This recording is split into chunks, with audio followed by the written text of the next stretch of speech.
They just couldn't wait, could they? I literally get back home from Alberta, and that very day, right as I'm getting ready to go on the next leg of my trip to Las Vegas, I get the notification that Critical Role decided to randomly reveal every single one of the Campaign 4 characters on just like a Monday afternoon. What the hell, guys? You couldn't give me a single day of break? Matt Mercer, I thought we were parasocial friends. But yeah, I decided, screw my vacation. I might as well just talk about these characters. Today, I'm going to be putting down money on my predictions for the Critical Role Campaign 4 characters. Their race, their class, and what party they're going to be in. And if I'm wrong, you might be able to win some of that money yourself. You'll see. Without further ado, guys, let's get started. But hey, you know what's just as cool as Critical Role's new characters? Today's sponsor. This video is sponsored by Plank Mattress, an incredibly comfortable upgrade for your sleeping needs. I don't usually sleep on a bed, but I decided to change up just because of Plank Mattress, and yeah, I don't regret that at all. This thing is so comfortable. There's a reason why it's endorsed by the American Chiropractic Association, because not only is it comfortable, it's also healthy. It's supportive and helps to reduce aches and pains. And the material leads to good temperature control, which is really great for me since I live in some pretty extreme heat. These mattresses are created with premium materials and offer a variety of options. You can pick a more ultra firm mattress at base, but on top of that, any mattress you get, no matter your option, can be flipped, with one side being a softer side and one side being a more firm side. Plank Mattress is all about giving you options when you want to get to sleep. If you guys are interested, then you can head down to the description down below, the pinned comment, or to the QR code on screen, where you will find the Plank Mattress website. I love my Plank Mattress, and I think you will too. If you use my code, you can get 30% off, so don't miss out on this offer. As always, supporting our sponsors does support us. Thank you so much to Plank Mattress for sponsoring today's episode. Without further ado, let's get back to the tea. Okay, so we're going to start off with Travis Willingham. He is playing Tayor. For race, I think this one is pretty easy. This one is a Leonin.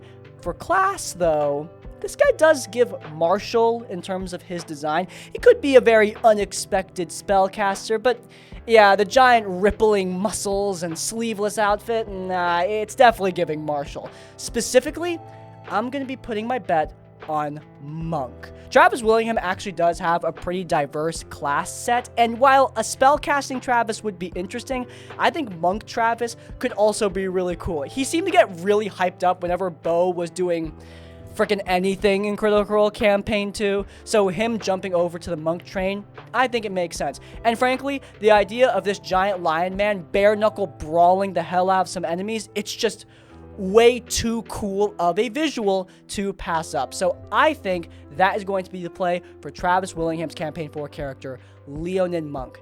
As for the party, it's tough. I think Travis, he definitely thrives in combat. Like, he's a very tactical guy. They even made a joke out of it in Legend of Vox Machina, with Grog randomly waking up and giving a perfect battle plan for how to deal with Thordak in the show, in reference to the fact that Travis Willingham is a really smart guy who often plays more jokey characters. As Ford, I think he really thrived in that leadership role, especially in a fight. So, I don't know. I'm betting that Travis is going to be in the soldier group. Though, honestly, with his strengths as a role player, I could see him in any of the groups. Next up, though, let's do predictions for his wife, Laura Bailey. Or, I guess, Lars Bailey. That's a really awkward typo for your big release, guys. Come on. But in any case, Lars Bailey is playing Thimble. Obviously, Fairy. But for class, this one's a little bit more difficult. I could see some kind of like duelist fighter build, or maybe some kind of spell sword, but I think the easy answer is Rogue. Fairies have a small stature, and with those small little nimble weapons, yeah, a finesse rogue makes perfect sense for this character. With Laura's past history of Critical Role gameplay, I think it also makes sense for her to jump over to the rogue train. For the last two campaigns, she's played spellcasters, so playing a very different class from that, in the form of a more tactical rogue focused on martial weaponry, makes sense. As for the party, again, Laura's a tough one because she has her strengths in all three aspects of the TTRPG game. You know, the exploration, the roleplay, the combat, the soldiers, the seekers, the schemers. She's in all of that. But with this character, I'm thinking seekers. I don't know, the aesthetic does not really give schemer to me, and while Laura Bailey definitely has her moments in combat, I wouldn't say that she's like one of Critical Role's soldiers. So yeah, I'm gonna bet that Laura Bailey is a fairy rogue in the Seeker party. Next up, we have one of the newcomers, Abria Iyengar, playing Taisha, who I think is going to be an orc druid. Orc is very obvious, but the class, I mean, she could be any spellcaster, honestly, but the leaves coming out of her hand and just the general aesthetic of the outfit, it's definitely giving druid to me. Now, as for the party, I'm not experienced enough as like a viewer to know Abria's playstyle. I've seen her in a couple actual plays, and she seems strong in all aspects of the game, like most of the cast of Critical Role and Dimension 20.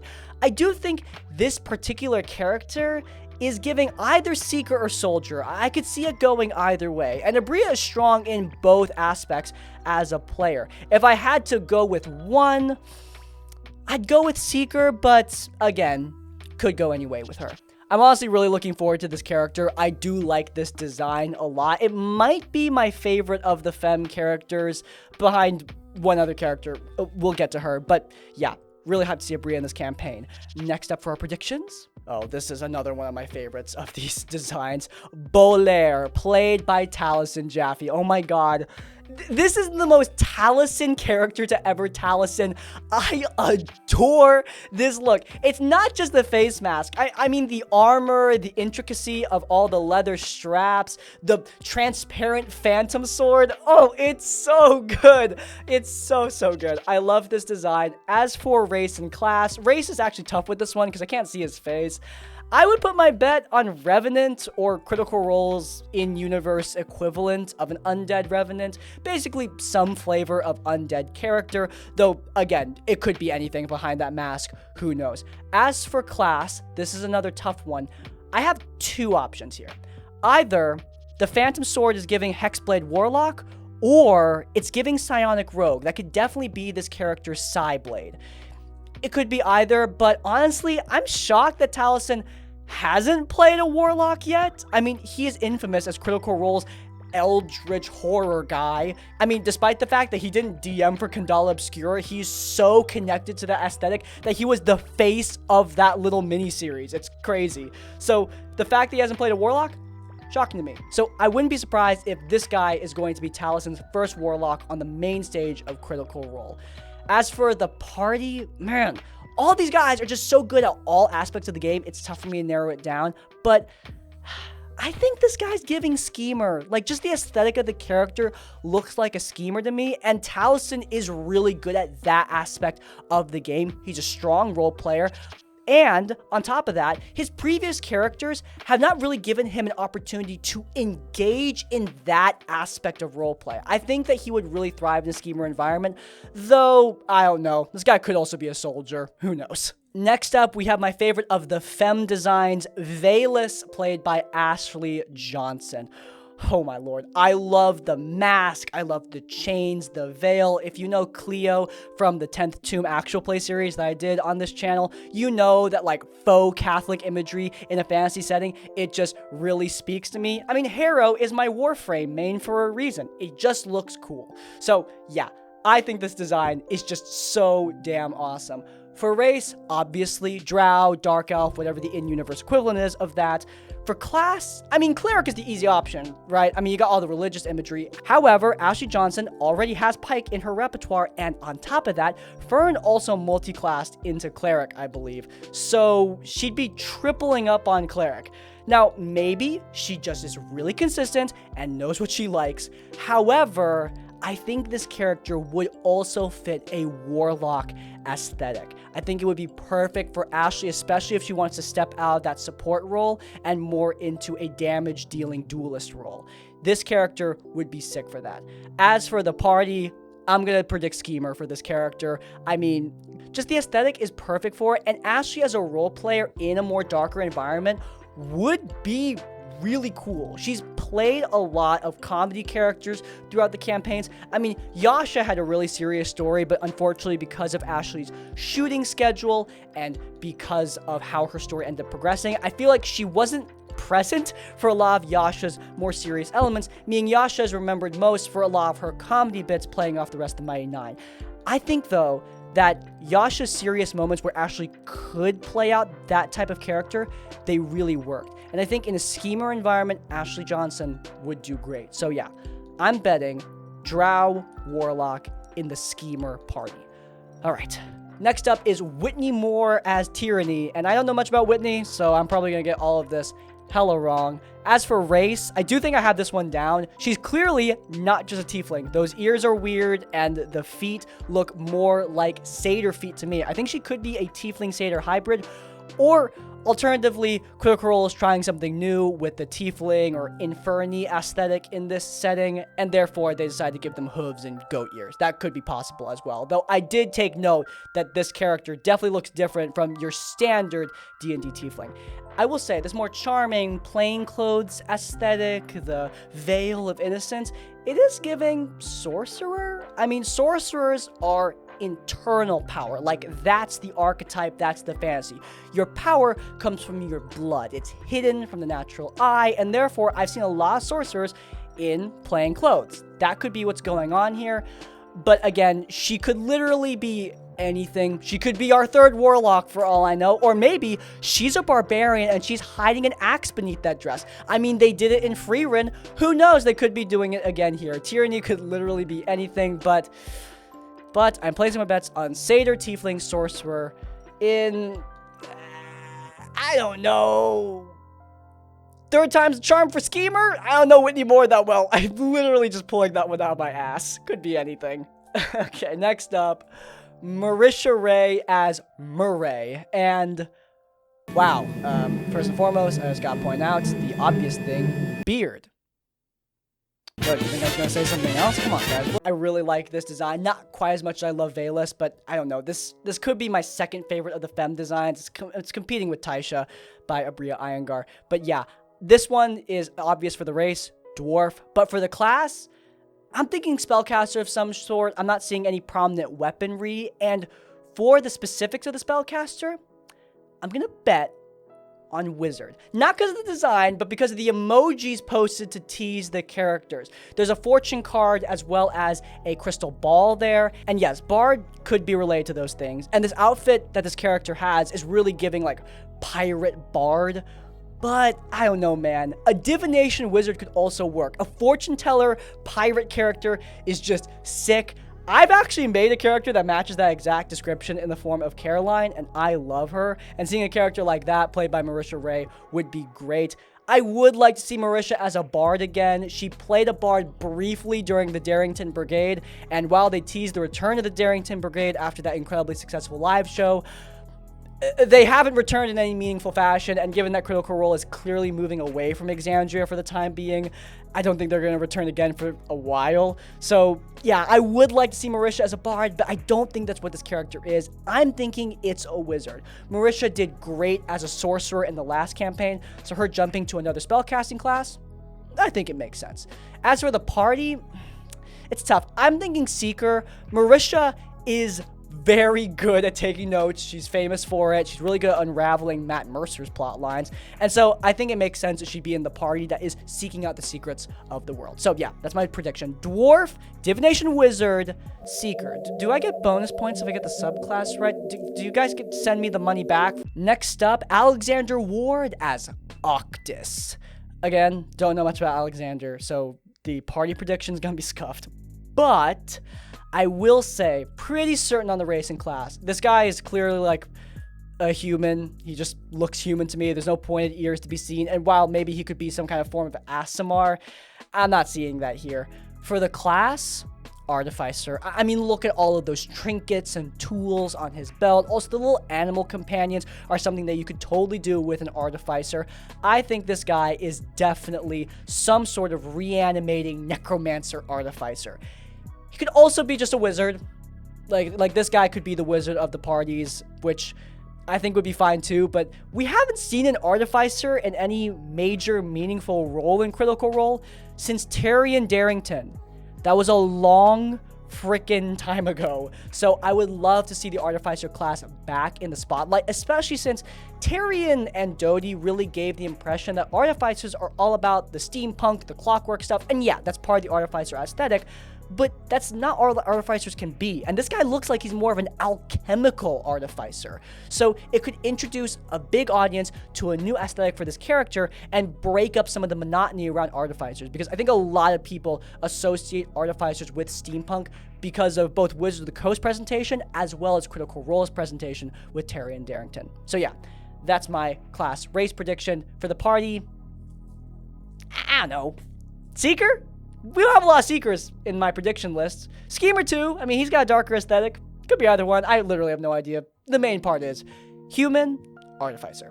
Whew. Next up, another one of the easy ones. Liam O'Brien as Halladin. This guy's obviously an orc. But besides that, Bard. I'm thinking Bard. I've seen some people predicting specifically Tragedy Bard, which I think would work really well for Liam. Not all Bards are musicians. A lot of them are artists or storytellers. Both of those aesthetics are directly present in the 2024 Player's Handbook. A big part of that Bard entry was trying to move the Bard away from like the solely musician focus of traditional Bards. And I think Liam playing a storytelling Bard could help to present that version of the Bard aesthetic to a wider audience. I think that would be great. As for the party, oh man, I don't know.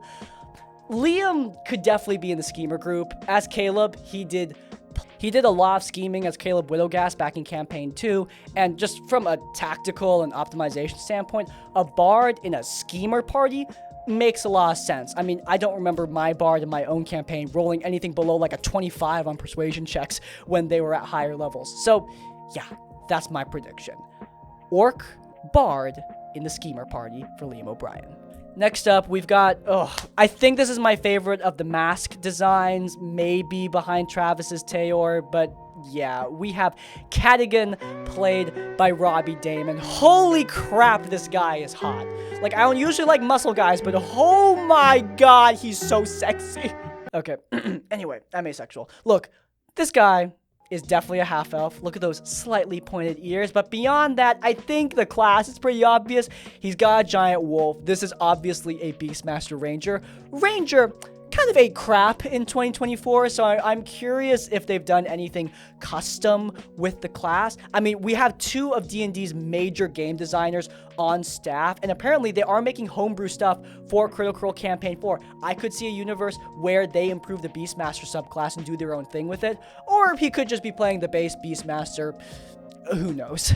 As for the party comp, I mean, Robbie just doesn't give, like, combat guy to me, but this is definitely a very fierce, combat-y looking character. So he could be a soldier, but also, I don't know, Robbie is a guy who really likes engaging with the world. I could definitely see a Seeker as well, but yeah, I'm split between those two. Final prediction is that Robbie is a half-elven ranger in either the Seeker or Soldier party, but I'm gonna lean on Soldier. Next up, this is the toughest one. Wikendar, played by Sam Riegel. For race, I mean, he just looks human to me, but like all those markings, the eyes, I don't know. He could definitely be an Aasimar. He could also be just human, though. So, kind of 50-50 on that one. As for class, this is another tough one. I mean, the design isn't plain clothes, but doesn't give anything away. The emojis do help. There's a lot of religious symbolism in the 3 emojis that he chose for his character.